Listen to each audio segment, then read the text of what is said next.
everybody, welcome to the 62nd and best episode of the Hashcast. And as always, I have a guest way cooler and way more interesting than myself. And today I have a guest who just launched one of my favorite art pieces this year, Sea of Solitude. Cornelia Geppert, how are you, Connie? Hi, I'm fine. Thank you for having me. This is so, I'm so excited, but yeah. Good. You recognize me this time? Now this time I recognize you. Oh, I'm so sorry. Last time we had to talk about the story later. It was so embarrassing. But no, it wasn't. Now we're like so good. Yeah, we're tight.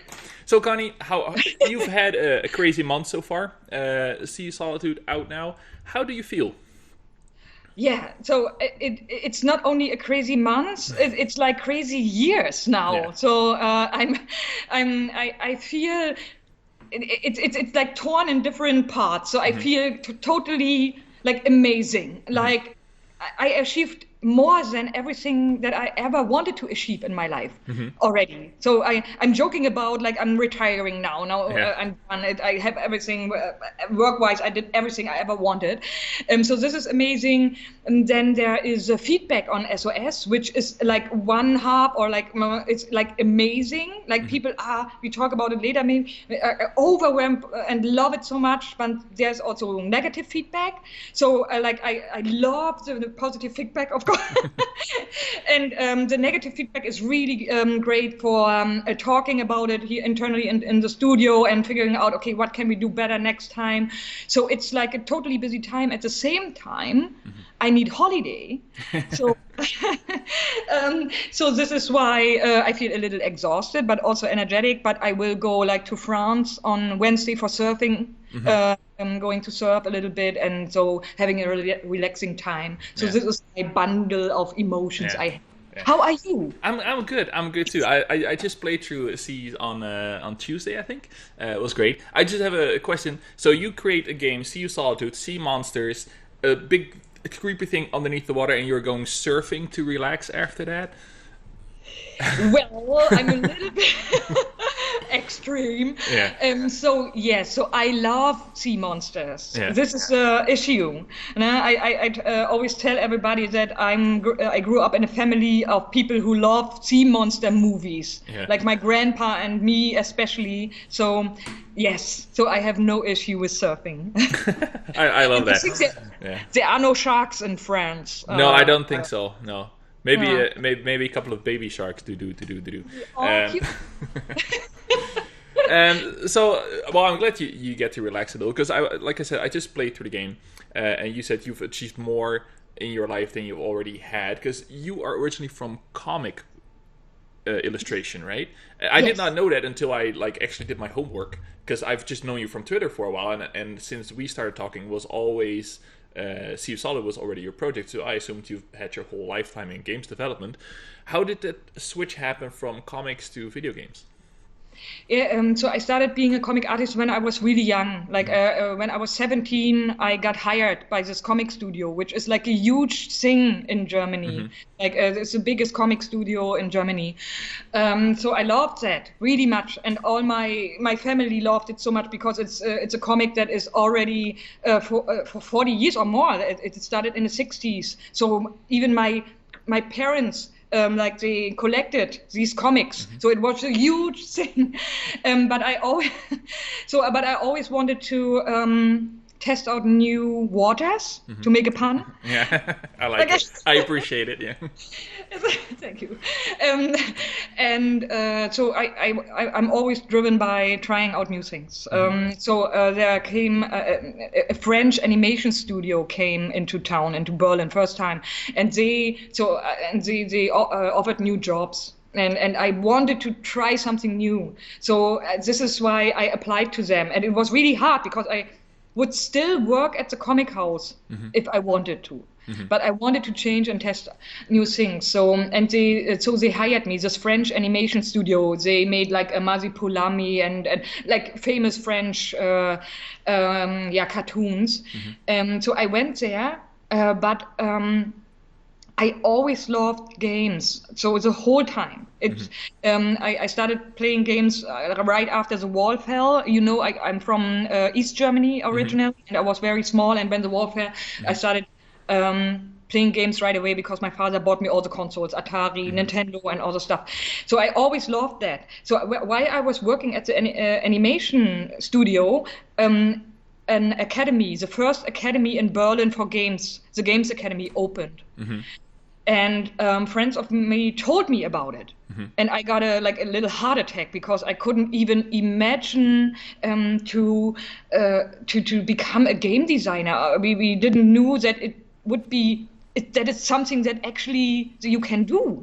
I never thought about, that you can become a game developer. And when the academy opened, I had no other choice, so I needed to apply. And I got a scholarship because I could already draw and stuff. So this is how it started. So the moment the first academy opened in Berlin, you can study game design, I applied. I was always. I never thought that there's anything possible regarding game development beforehand. That is so cool. Just gonna throw something out for maybe some younger listeners who do not understand what happened in Berlin when you mentioned the wall fell. Google it. Wikipedia it's quite so. Especially maybe in North America, you might not hear about that much. I remember that very vividly when I was in school because I think we're about the same age. Because one of my teachers went to Berlin the day it fell to take a hammer to the wall, and she came back with like pieces of the wall, pieces of the rock. Had piece of so if interesting, read up to it. But we're not going to focus on that today. But just a little bit of education in the show doesn't hurt. I'm sorry, I didn't thought about that. People maybe not know. No, well, we're both from Europe, right? So I have no idea how that works in North America. So welcome to the history lesson with Connie and Wout. But so now you're in games development. This is your project, though, Sea of Solitude. This is like all you, because literally the first screen of the game is a message from you to the player saying these are based on my personal experiences. Yes. Like, it's one thing to make a game, it's another thing to like pour your soul, heart, and everything into a game and like let everybody into that. Like, how did that feel? Because most people probably make something a little safer on a personal level than like opening up their soul to the world. Why this? Why did you want to put this in the world? It's so interesting because I hear that from people like asking this question, and I never asked this question to myself because when you look at songs, like the music industry, or also books or movies, but especially songs from artists that they pour out their heart very often, talk about breakups, talk about struggles in life, depression, all in songs. And for me, it was always like never a question about, should I stay in a safe zone and not talk about topics that I have in my mind. For me, it was clear. I'm an artist and I want to express a certain story. I tell a certain story, and I am a game designer. So I never questioned if I would do something else. It was like naturally. And I'm also the personality type. I always say that maybe that is a reason I'm always very open. I always talk about topics straight on, interested in people's emotion, what they think, what they feel and go through in life. So this is how my life is.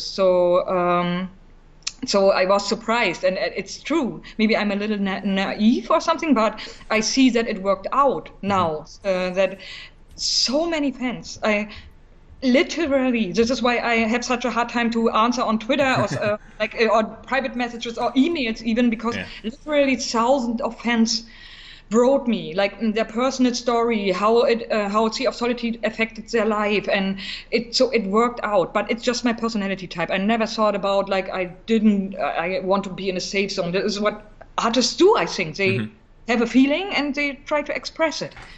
That's great. I did not relate that to the music industry, where you're right, that happens all the time. I guess we're just not super used to it in video games. Like there's a lot of games that are probably personal from developers, but this is the first time I see it where it's like, no, this is about me. This is about the Connie, like right from the start. And I think that's why people pick up on it. That they're like, oh wow, this is like a very personal experience. Because we all put our personal experience in everything we create, I think. But to put your name on it, like that is something probably new that people know. It's like, oh well, this is her story, and I want to talk about some of these. We're probably gonna go into a bit of spoiler mode, I guess, if you're listening to this. I don't want to ruin it, but it's best enjoyed for the first time, I think. So go download the game, play for 3.5 hours, 4 hours, and then come back and listen to the rest of the show if you want to. If you want to do that. So you have this game, and I want to kind of lead up to actually me playing it, because then all of a sudden EA comes on board, and you get to go to E3, be on stage. Because I remember that press conference. That was my favorite press conference, where you got to talk about your game for the first time. How did that feel? Because, like you said, you're an artist, you're a game developer, talking on stage to like millions of people. Slightly different skill set. How did you prepare for that? How did that go? So, and it was, yes, it was quite something. It was also just the second time ever I had been on stage, because I always avoided it my whole life, because I was always so afraid to go on stage, to like vomit or faint, like or like something bad happened. So it was also the second time, but strangely I was looking forward to it very much, because it was the first time in my life also that I felt really confident about the topic I want to talk about. That is really strange. It feels like I'm, as an artist, now arrived at the corner of artistic things that I belong to, like emotional, story-driven games that come from personal experience to a certain degree, at least. So I felt really confident talking about it. So of course I was excited. Maybe you said a little bit. So I was a little excited, but I trained very hard to not faint or to not do anything bad. So when I had been on stage and came down a bit, I enjoyed it so much. Like I wanted to see more of the audience, but it was so dark that I couldn't see anything. And they told me I should look into the camera here and there, but it was so dark that I didn't saw anything. And there was just this little red light in the distance, and in between I found it and looked into it, like seriously. And then, and then I talked about it again. So it was like amazing. So on stage was already amazing after I stopped being so excited, and afterwards this explosion of feedback and people coming at me and talk to me about the speech I had. It was the best thing ever happened to me, to be honest. I can, because I think that's really what put the game on the map as well, because that's the first time we got to see it. Maybe it was shown before, but like the big audience like log into it. It looked fantastic. Like I can even imagine how you prepare for something like that, because it's your project, you're working on it, it's out in the world. Feedback is great, because I think everybody loved the presentation and the game. Yeah. Do you feel like, now we better deliver, like, because there was still about 1.5 years, I think, in between, or just over a year before the game actually launched? Does that add the stress levels to the maximum, or is it just like, okay, here's the motivation that I need, we're gonna make this the best thing we can do? Yes. So it added extremely to the motivation for the whole studio. I don't know how many people know that we are 12 people, and so we are not a big studio. So everyone is extremely important.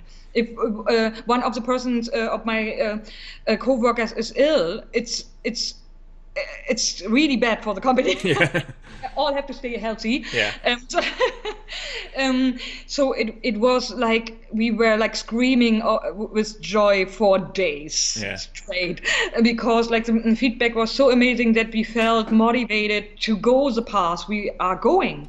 It could have been that everybody is saying like, oh, what is this strange game about loneliness? Who wants to play that?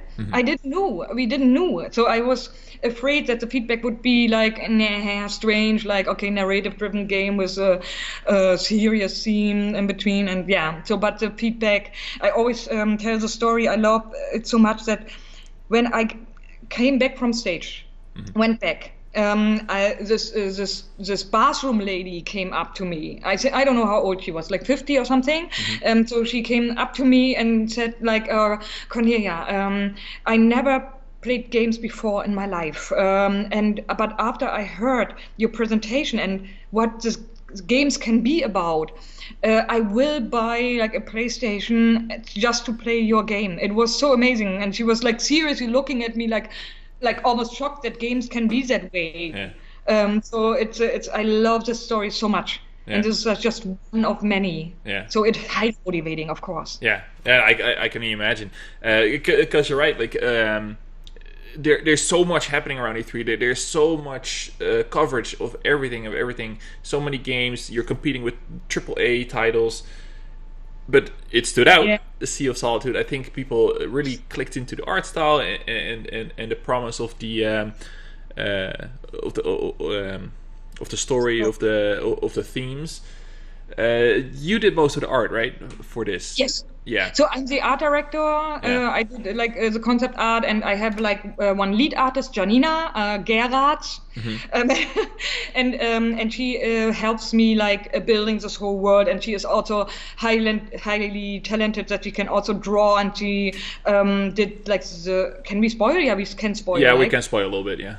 Like the wolf at the end, because I was so overwhelmed with all the positions I had, not only art direction but so much more, that she also started helping me with design, and she modeled it, and so the wolf is from her. I just have a basic sketch, like I love Sif from Dark Souls. I know Sif. It immediately came to mind. Yes, it's fluffy but without a sword and a mouse. Yes, but I am the art director. This style is from me.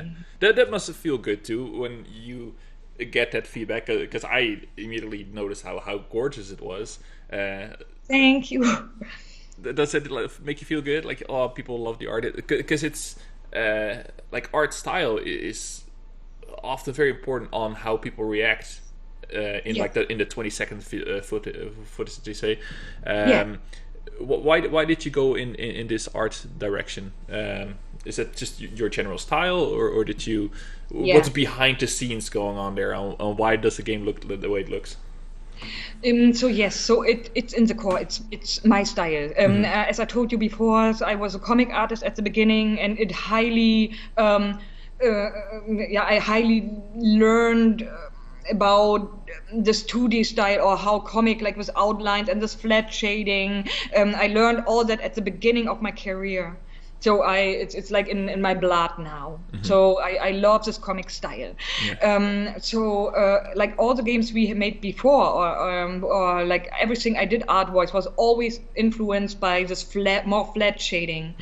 When I started making 3D video games, with Sea of Solitude, basically, or little games beforehand, I wanted to transport this comic style into 3D and have it a little bit more modern. So this is at the core, is what I love. Of course, people say like it looks a bit like from Studio Ghibli, but it's also like it's this pastel color style. It's all like this. It's all started in the comic scene, and then I evolved it into the game 3D in the 3D style. But it's my personal style. Well, and it's I love the way it looks, but I think the big thing about this game is, of course, the themes and the storyline. So I want to touch on that a little bit as well. Now, if you're listening, I'm gonna go deep into like the actual story. So make sure you've played it before. So there's a couple of big beats in this game. The first one, narratively, is about your little brother. It's about bullying and not paying attention to the struggles that other people are going through. We talked before that, and it was like you said, a personal story. Is it like one-on-one, or did you make it? Did you make a slight disconnect to it, that it could be anything else, or is it actually did you have a brother that was going through this and you were not paying attention to it? So thank you for asking this question, because it's important that I clarify also for my family that not everything is like my real real life story. So the story of the main character of Kay. Yeah. What she goes through, how her emotions is, how she behaves towards her brother and other family members, and how she changed, and what the conclusion is. This is me, okay? This is like almost one-to-one, like how I went through in the last 5 years, like from the beginning to how I feel nowadays. But the brother, I don't have a brother, okay? No. I have a sister, an older. So this story is not from me. So of course I have touches the story here and there, but in the core, I don't have a brother, and the bullying thing, this is not from me. We have like my whole studio co-workers, everybody sat together during the development from the very beginning, and we brainstormed about stuff. And when I opened up and told them about my story and my struggles and what I'm going through, and my idea for Sea of Solitude, they immediately got inspired and started talking about their topics too, like what is going on in their life. I nowadays always say that we called, like, the other co-workers that worked on different games at the time here, they called us therapy group, like. Because we were always sitting like together in a circle, like crying and telling all the stories, and got so inspired by it. Yeah. So this is how it works. So the story about the brother is at the core not my story, but like from somebody else. The next level, I need to spoil again. Sure, go ahead. We're free. Yeah. The next level is about the parents' story. And my parents are happily married for 40 years and still together. This is very important to say. My parents so I had a very good friend at the time that went through something like this. Yeah. And it affected me heavily when he told me that. So this is the start of how when I started writing the second level about the parents, but it's not about my parents, like from somebody else. The third level about the wolf, the boyfriend. Yeah. This is inspired heavily by me, by my story also. And of course, the last part, the tower, is also me, like what I went through in order to realize what I have to do to feel better. Yeah. Well, that's. I think like I don't want to like spoil too much, because people might still not listen to our warnings and go listen to this and not play it. It's a fine line. But there was a part where Kay finally understands, like, okay, I was not paying attention. I was preoccupied with my own life, with my own bubble, and you miss out on the important things that happen in other people's lives. And I think we all kind of have that every now and then, and it takes a while to realize that, and sometimes it's too late, sometimes you can still fix it. Where did that, because the concept of that first level is to make it better, right? Like, do what you should have done, maybe, and that's how the level progresses. How did that work for you? Because in what I noticed is, in 3 levels you kind of fix the problem, and in 1 you do not, and that's the level with the wolf. Yeah. And that had the biggest impact on me, where you kind of lead me into thinking, okay, I can fix this, and then in that level, and that's the one that was the most important to me personally, you can't. Yeah. And then it still moves on, right? Afterwards. You have to. Right. But ask you. So why did you? Because from a gaming perspective, you kind of start to expect, okay, this is how it works. You beat the boss. Yeah. You cannot. Like, how did you slip that one in under the radar for me? So at first I wanted to establish what Kay's issue might be. There is, of course, we have so many stories in the game that it was, of course, a challenge to do that. But you got it. Like one journalist was calling it, spoil again. We need to figure out like that Kay seems to suffer from something like a caregiver syndrome, and that means that as soon as you find one person that is really important to you, it becomes like the most important thing in your life, and you do everything to help this person, that this person is feeling better. But other people close to you who might need also help, or at least an open ear, fell off this this grid, no? Yeah. And so this is what I first wanted to establish, that Kay has a kind of self-realization, especially this is why we made the first level so impactful with brother story, that it really hits Kay also hard, like, oh my god, like if I wouldn't have listened to my brother for a little bit longer, you don't know what would have happened. Yeah. And then she has this new thing that she learned, and she is trying to overdo by helping people that she is not supposed to. She can, of course, but not in this adults who need to figure out, you know. I'm swimming between spoiling so hard. Yeah, no, don't worry about it. Yeah. Yeah, you have to write spoiler warning. I shall. Yeah. I don't know. Yes, and then in the third level, it was clear to me, because this is what happened to me in real life, that it would be it's important to tell also the story that that some people don't want help. And that doesn't mean like, okay, if they don't want to, their fault.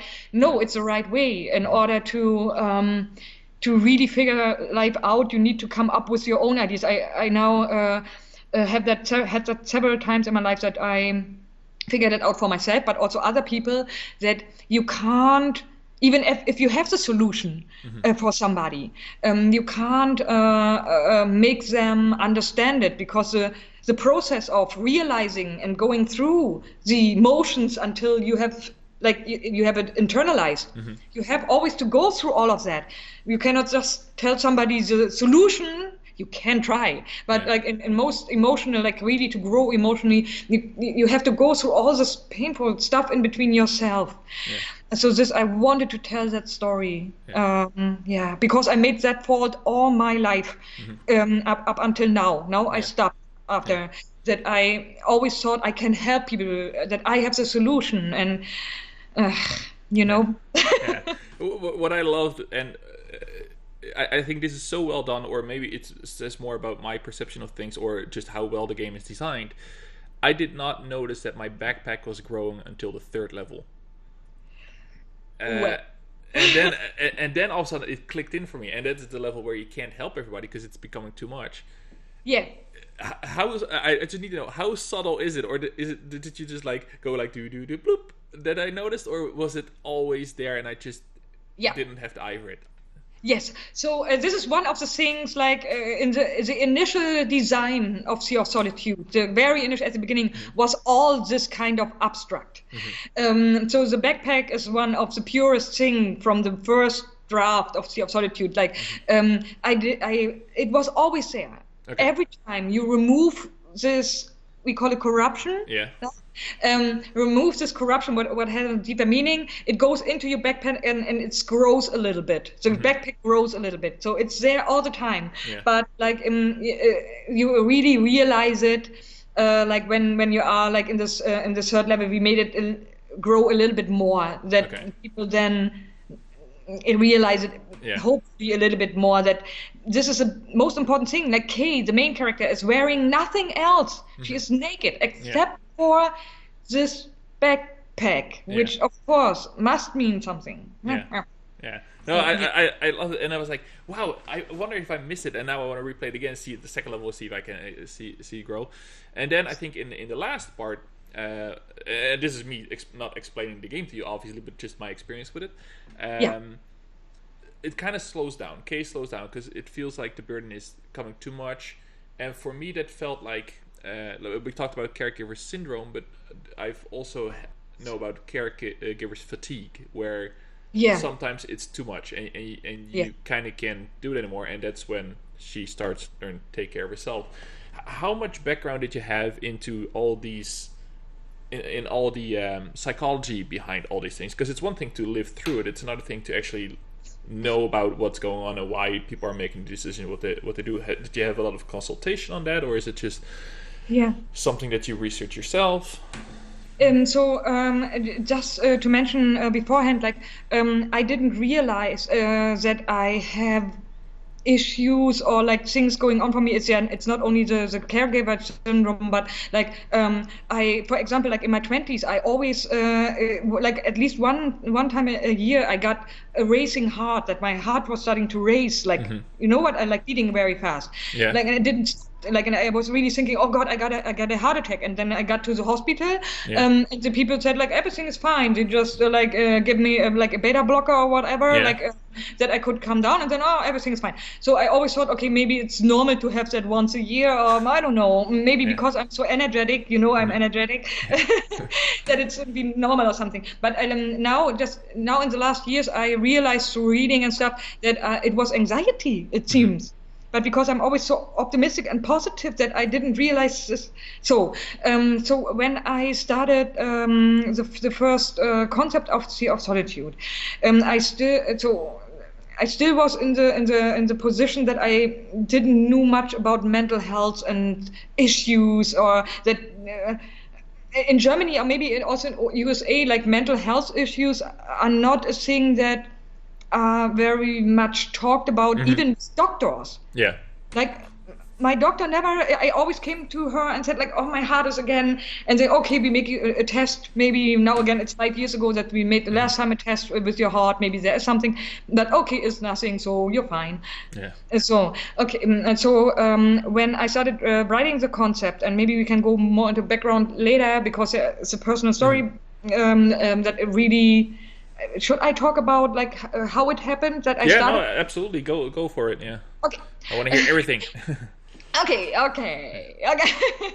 No, but it was like at the beginning of 2014 that I started a new relationship. I told that in other interviews before, and it was for me the most perfect. It seems to me the most perfect relationship, like, because my boyfriend back then was super nice, super lovely, and like after a few months we talked about marriage, and it seemed perfect. Like I was like I believed everything, and then after like some certain amount of months, he started to vanish. And this is what is reflecting in the third level. Like at first it was just hours, then it was days, and at the highest point it was 14 days of vanishing. So imagine your partner you love so much vanish. Like just you can't reach him or her. Like, and it's like the most painful thing you can imagine, that that they died.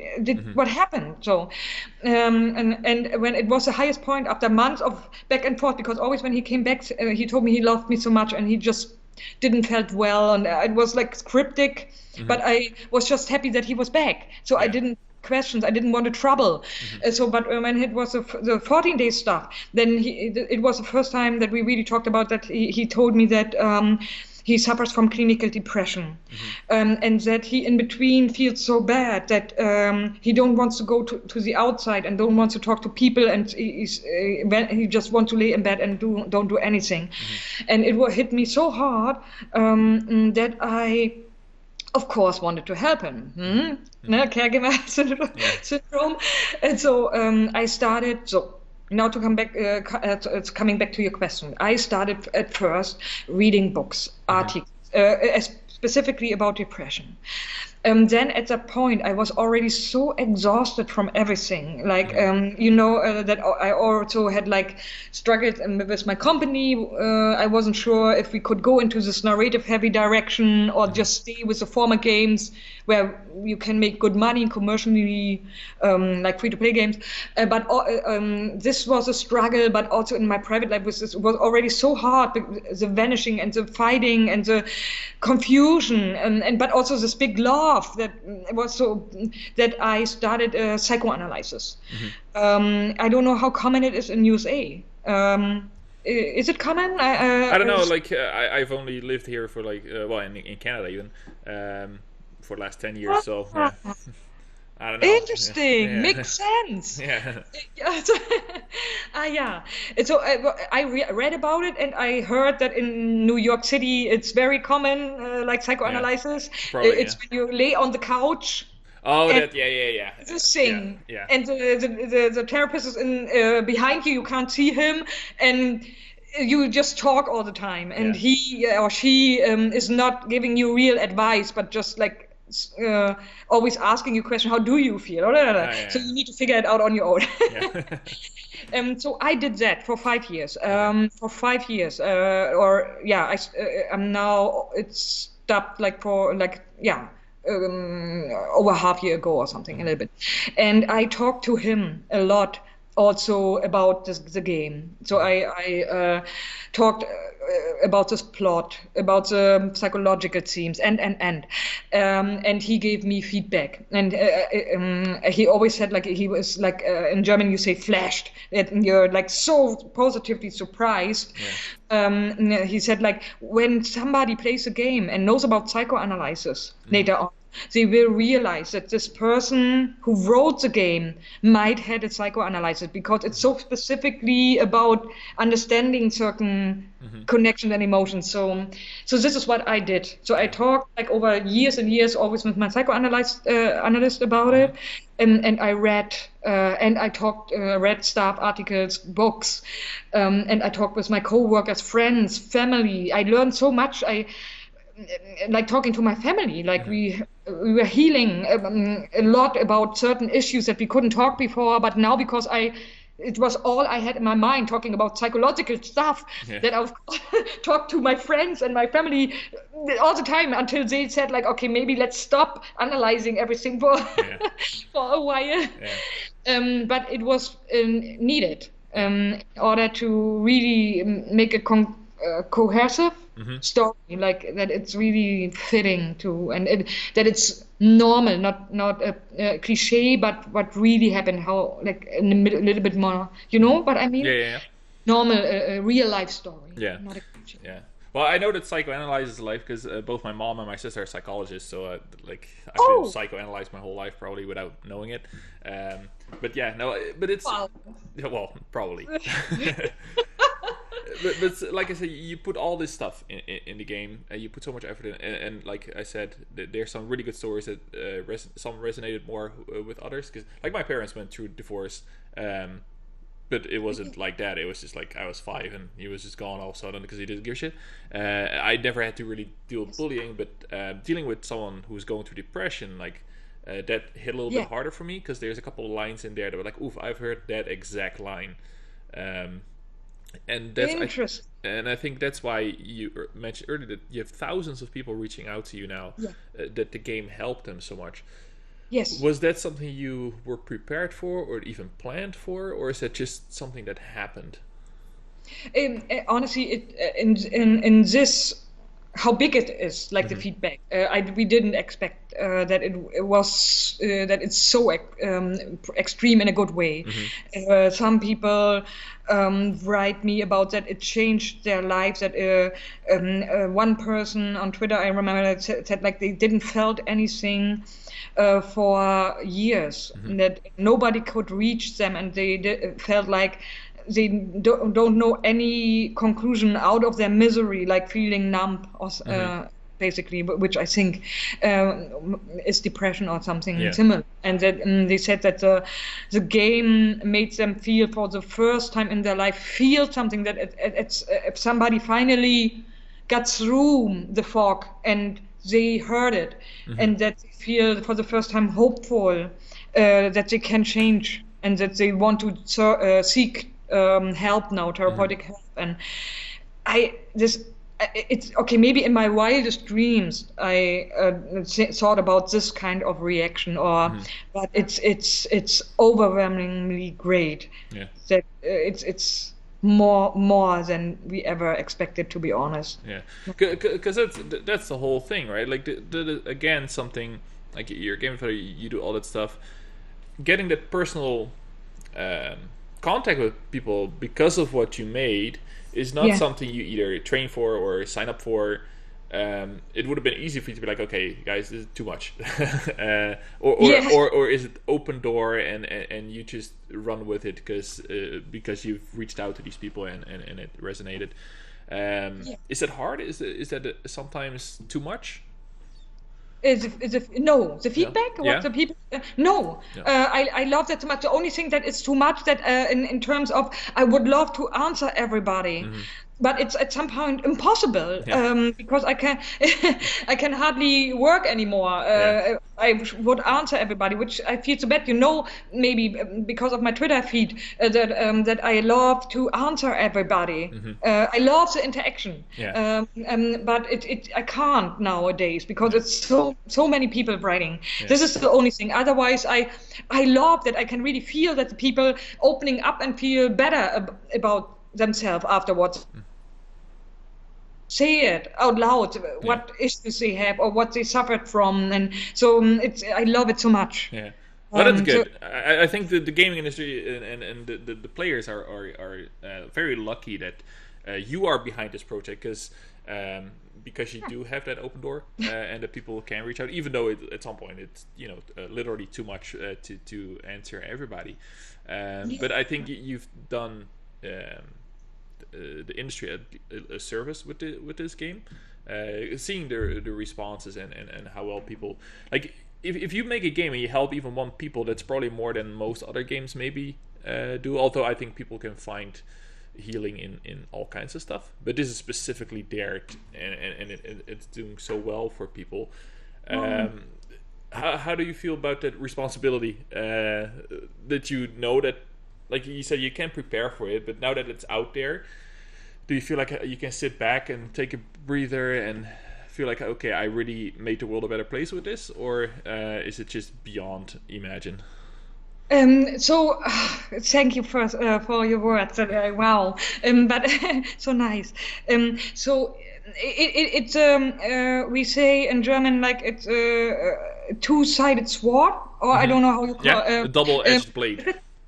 Yeah. Okay. What? It's in English. It's a double-edged sword, I think. The double-edged. This is what we also say in German. Because I had so many positions at this game development, and we are like just this 12 people, and we had so high intentions with the game that we fell short on some certain aspects, and we get criticism for it, and I agree to most of it. Some are so extreme that but like most of it, that the lack of gameplay, the balance, that some gameplay mechanics are like not good enough, not polished enough, and stuff. I agree. I would love to talk to every one of this journalists and talk with them about it, why certain things are the way it is. It's not that we didn't saw everything, but at certain point you have to decide, like, go we even longer, or like can we go longer, because it's such an emotional project.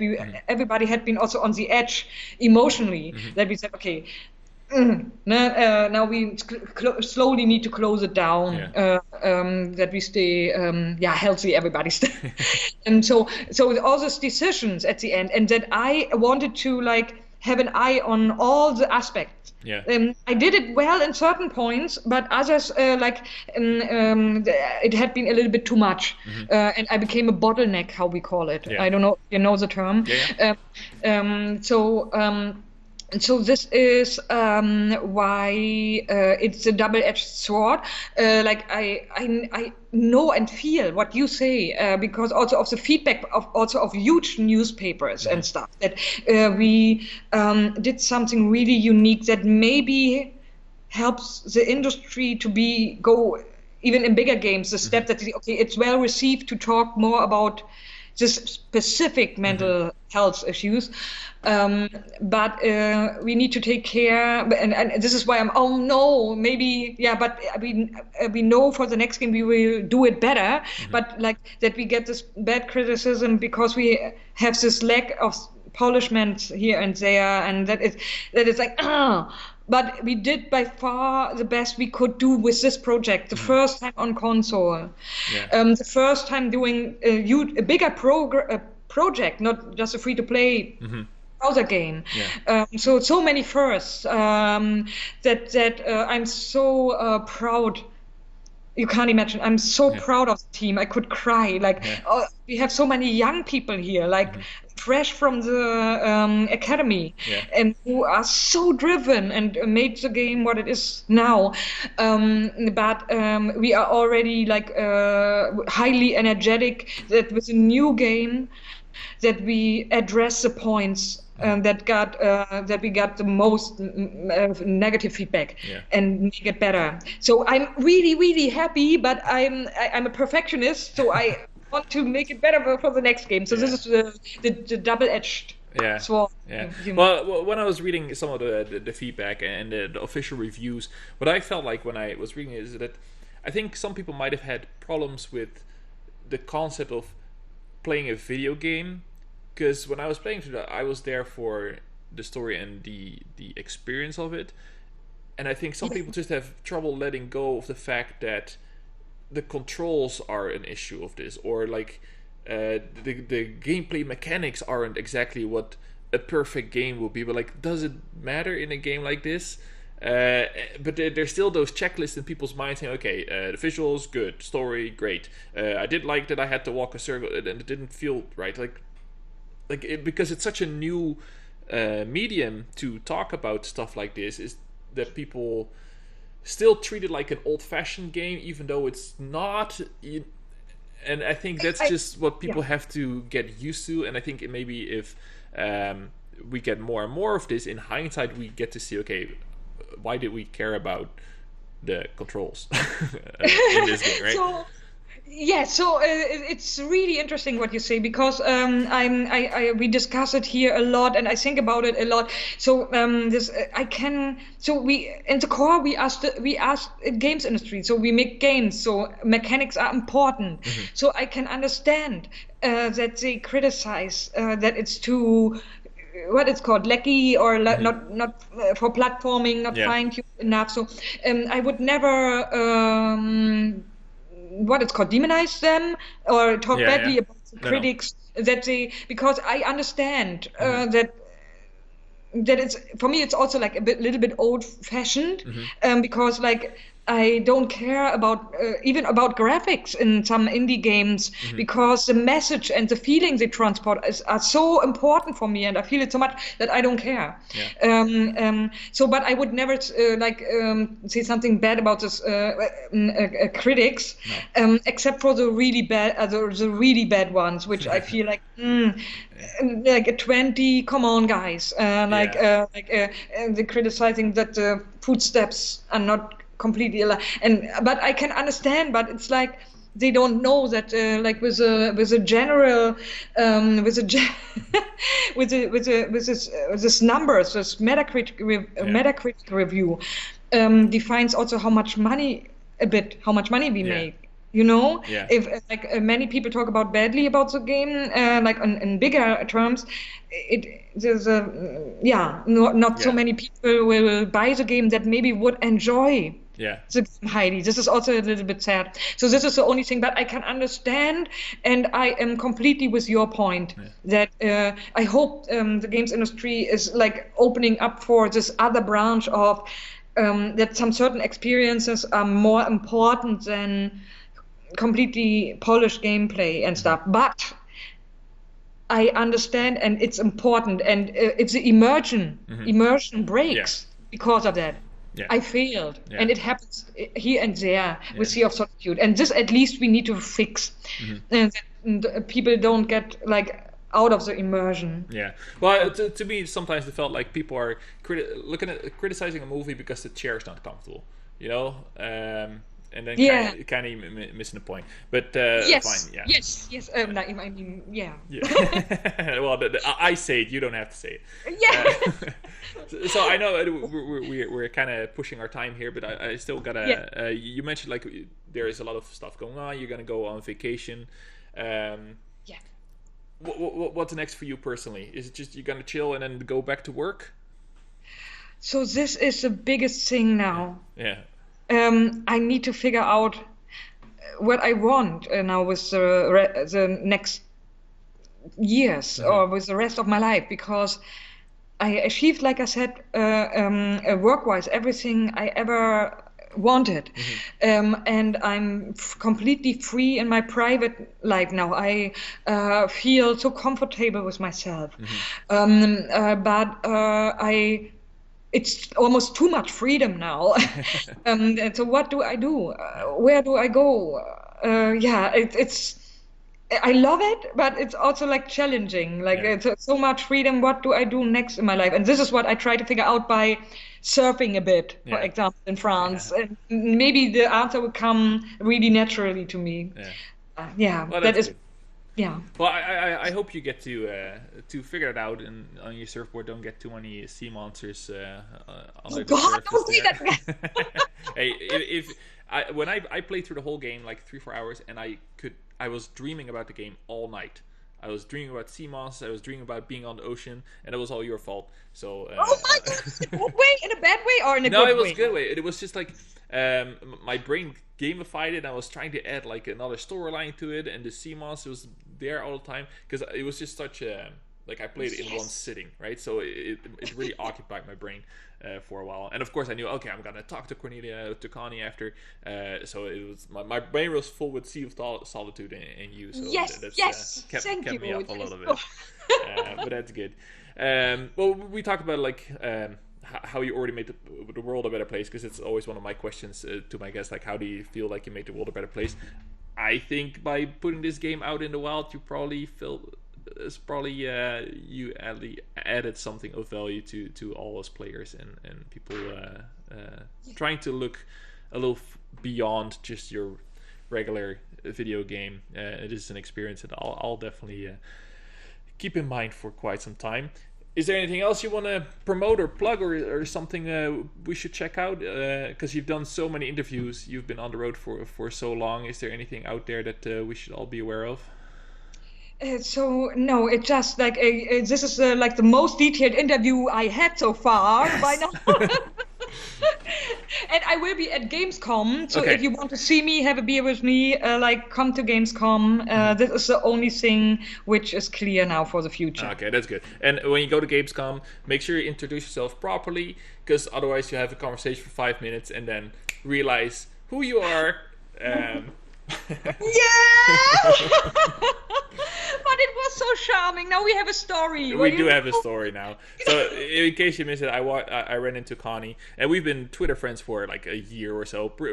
We talk often enough, and we were talking for about 5 minutes, and then all of a sudden like, oh, you're the guy from Twitter. But that's my own fault that I don't have a picture up.